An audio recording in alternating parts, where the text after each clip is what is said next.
பிள்ளை ஜெபிக்கணும்னா யார் ஜெபிக்கணும்? அதுதான் முக்கியம். அதனால் நீங்கள் தொடர்ந்து உங்களுடைய கடமையை என்ன பண்ணிக்கிட்டே இருங்க. அங்கேயா அப்போ ஐயா ரசிக்கப்படலையா அவங்க அப்படி அதை பற்றி பேசாதீங்க, விட்டுருங்க. நீங்கள் உங்கள் வேலையை பார்த்துக்கிட்டே இருங்க. நேரம் கண்டிப்பாக வரும், கர்த்தர் சந்திச்சிருவார். இன்றைக்கி இப்படி இருக்கலாம், நாளைக்கு அவங்க ஒப்பு கொடுத்து உண்மையான ஒரு வாழ்க்கை வாழ்ந்துருவாங்க. அதனால் யாரையுமே அட் ப்ரெசண்ட்டை வச்சு முடிவு எடுக்கவே கூடாது. எப்போயுமே அட் ப்ரெசண்ட்டை வச்சு முடிவு எடுக்கக்கூடாது. பேதுரு 3 வருஷம் இருந்து மறுதலிச்சவன் தான், தெரியாதுன்னு சொன்னவன் தான், சத்தியம் பண்ணவன் தான். ஆனால் கர்த்தர் என்ன பண்ணலையே, விடலையே. அவர் விட்டுருக்கலாம்ல, போடா நீ என்னை மறுதலிச்சவன் விட்டுருக்கலாம்ல. ஆனால் தேடி போகிறாரு, மறுதலிச்சவனுக்கு மீன் ரோஸ்ட்லாம் கொடுக்குறாரு. என்னங்க ஏங்க நீ மறுபடியுமா என் அன்பை புரிஞ்சுக்கிருவ, ஏன்னா ஏற்கனவே என் அன்பு என்னன்னு உனக்கு விளங்கியிருக்கு. ஆமாம் இல்லைங்களா? எப்படி ஆகிலும் அந்த அன்பை புரிய வைக்கிறதுக்கு தேவன் முயற்சி எடுத்தார். அதில் அவர் வெற்றியும் கண்டார். அல்லேலூயா. ஒரு ஆளை மாற்றுறது அன்பு தான் மாற்றும். நீங்கள் யாரையும் மிரட்டியெல்லாம் என்ன பண்ண முடியாது, மாற்ற முடியாது. பாரு உன்னைய கழுத்தை பிடிச்சிருவேன், அப்போ மாற மாட்டாங்க, பிடி அப்படின்ட்டுருவாங்க. அதனால் மிரட்டி பார்க்குறது, உருட்டி பார்க்குறது, உனக்கு அது நடக்குது இது நடக்கும்ன்றதெல்லாம் மாற மாட்டாங்க. நீங்கள் அதெல்லாம் என்ன பண்ணாதீங்க, சொல்லாதீங்க.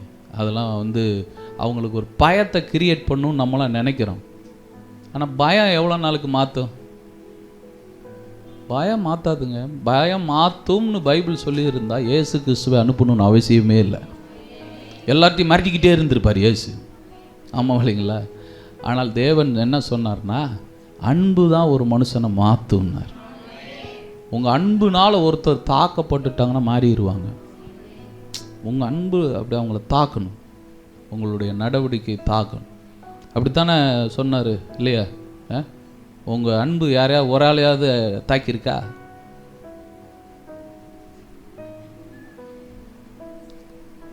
சரி வேறு டாபிக் போகலாம், இதவே பேசி என்ன பண்ண அப்படியா? சிவாசி பாருங்கள், 1 கொரிந்தியருடைய புத்தகத்தில் அங்கே அவர் ஒரு காரியத்தை சொல்லுகிறார். என்ன சொல்லுகிறாரு அப்படின்னு சொன்னால், மன்னிக்கவும், 2 பேதுருல ஒரு காரியத்தை சொல்லுகிறார். அதை நான்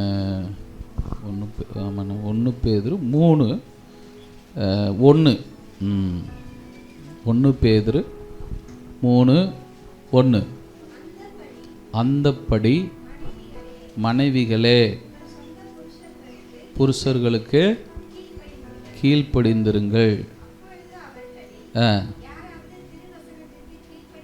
பார்த்தீங்களா? வீட்டில் இருக்கிற ஆள்களில் திருவசனத்துக்கு கீழ்ப்படியாத ஆட்கள் இருப்பாங்கன்னா அது பாருங்கள். நான் என்ன சொல்கிறேன், இங்கே புருஷர்களாக இருக்கட்டும், இல்லை பிள்ளைகளாக இருக்கட்டும், தேவனை தெரியாதவர்களாக இருக்கட்டும், அங்கே வசனம் என்ன சொல்லுதுன்னா, திருவசனத்துக்கு கீழ்ப்படியாத ஆட்கள்.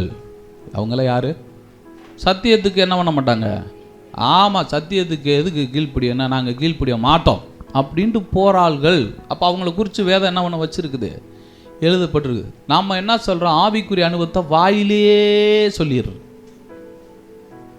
ஆவிக்குரிய அனுபவம் வாயில் சொல்கிறதா? இந்த பரிசுத்த ஆவியானவர் அப்படி புறாவை போல் வந்து இறங்குவார் அப்படின்னே அவங்களுக்கு எப்படி இருக்குன்னு தெரியுமா? புறான்றாங்க, ஆவியானவர் கழுகை போல் வந்து தூக்கி கொண்டு போவார் அப்படின்னு அவங்களுக்கு நீங்கள் சொன்ன எதுவுமே புரியாது. தெரியுமா? உங்களுக்கு புரியாது. நீங்கள் ஆவிக்குரிய அனுபவத்தில் இருந்துக்கிட்டு 1ஆம் கிளாஸ் பிள்ளைகிட்ட போய் இப்போ பேசினீங்கன்னா என்னாங்க? இப்போ நான் 2 பேசினேன், அதில் 1 எந்திரிச்சு போயிடுச்சு, பார்த்தீங்களா? போயிட்டு வார், என்னமோ பேசுகிறாங்க, என்னைய தூங்க விட மாட்டேன்றாங்க, என் மேலேயே இருக்காங்களே, நோக்கமாக இருக்காங்களே அப்படின்னு அவங்களுக்கு என்ன தெரியும்? அது எது வழங்காது. இப்போ அவங்களுக்கு டோரா பூஜிக்கும் டோரிமான், பார்த்தீங்களா, டோரிமான் கதை சொன்னீங்கன்னா ஐ ஐ அப்படிங்கிற. அப்போ அவங்களுக்கு ஏன் புரியலைன்னா, இதெல்லாம் நமக்கு சிந்தனைக்கு. அப்போ அதே மாதிரி தான் ரட்சிக்கப்படாதவங்களுக்கும் நீங்கள் அதே மாதிரி தான் பார்க்கணும். அவங்கள கிறிஸ்துவுக்குள் குழந்தைகள்னு வேதம் என்ன பண்ணுது, சொல்லுது. அவங்க மாம்சத்துக்குரியவர்கள் என்றும் கிறிஸ்துவுக்குள் குழந்தைகள். குழந்தைகிட்ட போய் நீங்கள் இப்போ அமெரிக்காவை பற்றி சொல்லு, ட்ரம்ப்பை ஏன் சுட்டார்கள்னா உங்களை சுட்டுரும். ஆமாம் இல்லைங்க, என்னையா என்னென்னமோ பேசுகிறாங்க, ட்ரம்புன்றாங்க, எனக்கு ட்ரம்மு தான் தெரியும். அது மாதிரி தான் இந்த ஆவிக்குரிய விஷயங்களை போய் பேசுகிறீங்களே, பேசுனா தெரியுமா? பைபிளை வச்சிருக்கிற நமக்கே தெரியல. என்னங்க தெரியுதா? வாரம் வந்துக்கிட்டு தான் இருக்கிறோம், அதே ஆள் அப்படியே தான் இருக்கோம் இல்லையா? என்ன ஆவிக்குரியது நமக்கே தெரியல. இப்படி நமக்கே விளங்காமல் இருக்கிற ஒரு விஷயத்த அவங்ககிட்ட போய் நீங்கள் பேச்சில் சொல்லாதீர்கள். பேச்சில் ஏசு கிறிஸ்து பேசிக்கிட்டே வர. இப்போ வார்த்தையில் இல்லை, நிறைய பேர் வார்த்தையில் பேசுகிறாங்க. இயேசு கிறிஸ்துவை பற்றிய கதைகள் அவங்ககிட்ட சொல்கிறாங்க. அவங்களுக்கு இயேசுலாம் தெரியுங்க. நீங்கள் போய் இயேசு கிறிஸ்துவை பற்றி சொன்னீங்கன்னா அவங்க அதுக்கு அடுத்து நடக்க போகிற விஷயத்தை கருணாமூர்த்தி படத்தை பார்த்து உங்களுக்கு சொல்லுவாங்க. நீ தப்பாக சொல்கிற, அந்த இயேசு 3 தடவை விழுந்தார், நீ 2 தடவை தான்ட்டு நம்மகிட்ட சொல்லிடுவாங்க. ஆமாம் இல்லைங்களா? அவங்களுக்கு தெரியும். தெரியாதுன்னெலாம் நீங்கள் நினச்சிக்கிட்டு உருக்கமாக நெருக்கமாக சொல்லாதீங்க. எல்லாருக்கும் தெரியும். நீங்கள் உங்கள் வீட்டுக்கு முன்னாடி ஏசு படத்தை போட்டுட்டு வாங்க, மிதிக்க மாட்டாங்க.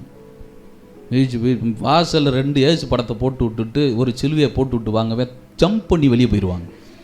ஐயோ ஏசு இங்கே கிடக்குறாருன்ட்டு போயிடுவாங்க. அப்படின்னா என்ன அர்த்தம்?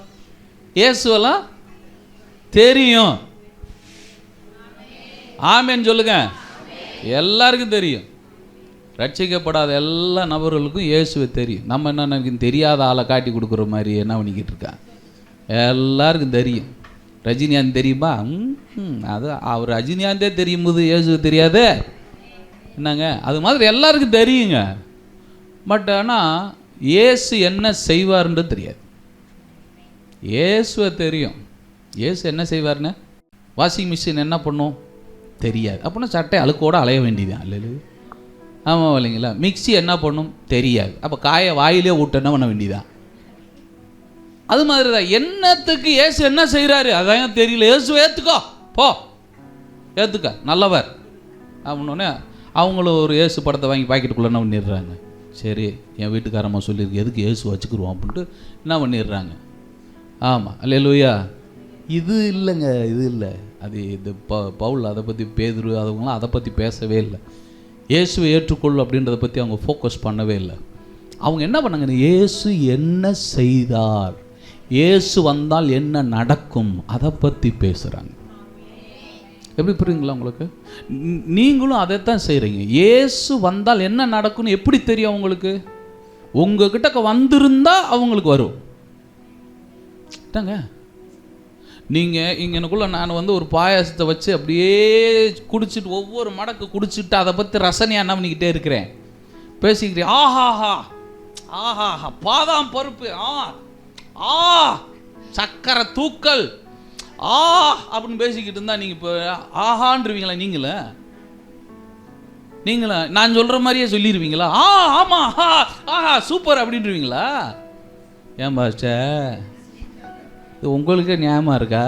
ஆளுக்கு 2 கப்பை கொடுத்து விட்டுட்டு அப்படியே சாப்பிடுவோம். நீங்கள் உங்கள் டேஸ்ட்டை சொல்லுங்கள், நாங்கள் எங்கள் டேஸ்ட்டை சொல்லுவோம்னா தானே கரெக்டு. இப்போ எப்படி இருக்குதுன்னா, நாம் ருசித்ததை அப்படியே சொல்லிக்கிட்டு இருக்கிறோமே தவிர என்ன நடந்துச்சுன்றத சொல்லவே இல்லை. என்ன சிந்தனையில் நடந்துச்சு, என்ன இருதயத்தில் நடந்துச்சு, என்ன வாழ்க்கையில் நடந்துச்சுன்றதை பேசக்கூடாது. அங்கே தான் அவர் சொல்கிறார், போதனை செய்யாதன்றார். நம்ம ஃபுல்லாக எடுத்துக்கிற ரசிக்கப்படாத ஆளை பிடிச்சி உட்கார வச்சு மத்தை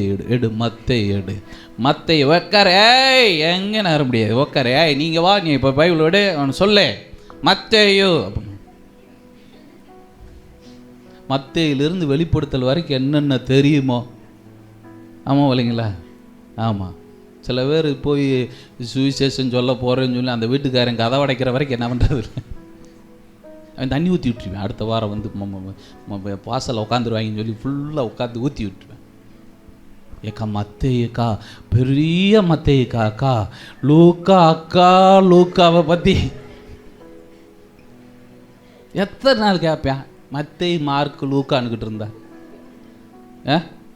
இப்போது உங்களுக்கு வீட்டுக்கு நான் டெய்லி வந்து மத்தேயுக்கா மார்க்குக்கா அக்கா யோவானுக்கா அப்படின்னம்னு வச்சுக்கேன். வாழ்க்கைக்கும் மத்தேயுக்கு என்ன சம்பந்தம்? என்னங்க? அவன் ப்ராக்டிக்கலாக பேசுவேன். யோவானை விடியா, யோவானுக்கு எனக்கு என்னையா சம்பந்தம்? என்னங்க அவங்ககிட்ட போய் தெரியாத புரியாத கதைகள் என்ன பண்ணுறது சொல்கிறது? மத்தேயு கதையெல்லாம் அவங்களுக்கு தேவையே இல்லை. நீங்கள் அந்த மத்தேயை புரிய வச்சோன்னு அவங்க என்ன ஆயிடுவாங்களா? ரட்சிக்கப்பட்டுருவாங்களா? கிடையவே கிடையாது. அப்போ பைபிள் என்ன சொல்லுது? இந்த டீச்சிங் சொல்கிறதுக்குள்ள நான் உன்னை என்ன பண்ணல, கூப்பிடலை. டீச்சிங்ஸ் தேவையே கிடையாது. அதை தான் அவர் சொல்கிறார். அப்பொழுது அவர்களில் யாராவது திருவசனத்திற்கு கீழ்ப்படியாதவர்களாய் இருந்தால், எப்படி இருந்தால்? திருவசனத்துக்கு அப்போ பார்த்தீங்களா, கீழ்ப்படியாத ஆளை பார்த்தோன்னே நமக்கு என்ன வருது? என்ன வருது? உடனடியாக கோபம் வருது. திருவசனத்துக்கு, அப்போ வீட்டில் திருவசனத்துக்கு கீழ்ப்படியாத ஆட்கள் இருக்கும். ஆமென். இங்கே அதைத்தான் அவர் சொல்கிறார். திருவசனத்துக்கு கீழ்ப்படியாத ஆள்கிட்டக்க நீ என்ன செய்யணும் அப்படின்னு சொன்னா, என்ன பக்தியோடு கூட. அப்போ உங்களுக்குள்ள அந்த தேவனுக்கு பயப்படுகிற அந்த பயமும் பக்தியும் இருக்கிற ஆளை போல் இருக்கிற நடக்கை. தேவனுக்கு பயப்படுற ஆளுங்க, பக்தி உள்ள அந்த பேர் வரணும். அது எப்படி வருது? பயபக்தியோடு கூடியன்னொன்னே நம்ம வந்து சோத்திரம் சொன்னோடனே பயபக்திக்கு வந்துருச்சுன்னு தெரிஞ்சிருமா? என்னங்க, நான் வீட்டில் போய் உட்காந்துட்டு காலையில் சமையலில் சோத்திரம் சோத்திரம் சோத்திரம் அப்பா, சாம்பார் சோத்திரம் அப்பா, அல்லேலூயா அல்லேலூயா அப்படிக்கிட்டு இருந்தோன்னே என்ன இருமா? பக்திமான் ஆயிருச்சு அப்படின்றவாரா வீட்டில் இருக்கிறவங்க?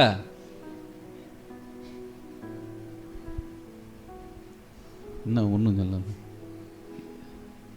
அதைத்தான் அவர் சொன்னார்.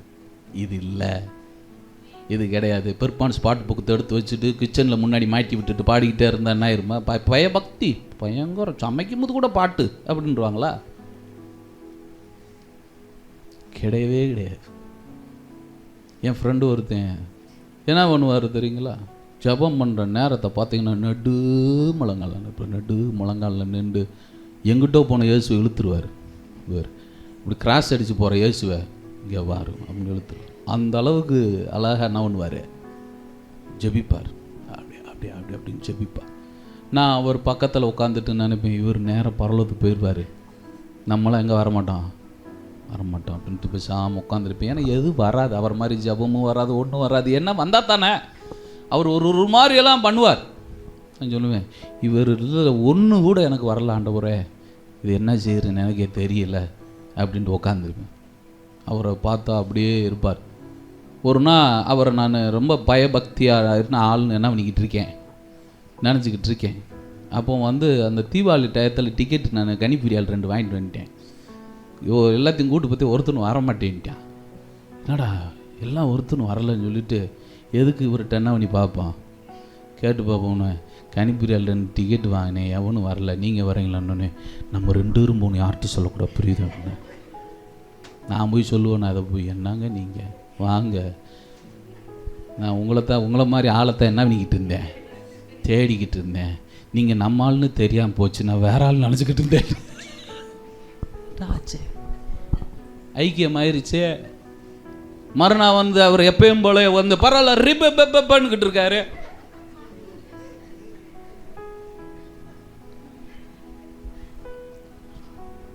அப்புறம் நான், நீங்கள் ரிப்பப்ப சொல்லுங்க, நான் பப்பன்னு சொல்கிறேன்.